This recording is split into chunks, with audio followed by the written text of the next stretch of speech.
There are some people who are coming from a place of some kind of anxiety, some kind of fear, some kind of past experiences that are still holding them in that kind of a tight grip. And for them to let go, it feels terrifying. And so they just keep holding that breath. Exactly. Let me share a story of a young teenager. So she had a lot of trauma, and just by noticing how she breathing, she is not breathing at all. I could almost feel the tension throughout her whole body, and that might come from the trauma or something you experience. So it's normal for her.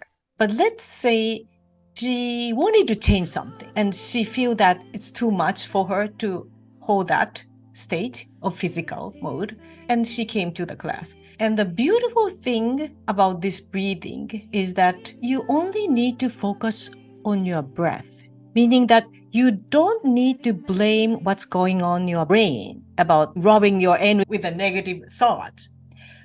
Just focusing on the breath. As we guided her to breathe that way, then what happened after a few sessions with her is that she started to smile.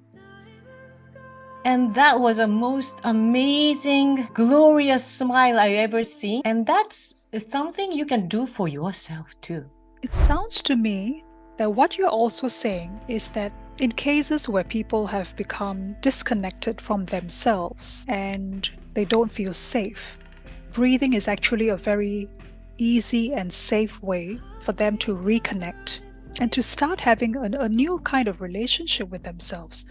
It's almost, you mentioned redirecting the focus, redirecting the energy, but it's also like you've found your way back home to yourself, that inner part of yourself that maybe it was hurt before, maybe she had been bullied, maybe other people had abused her in some way and she had been badly hurt. And so she was very fragile.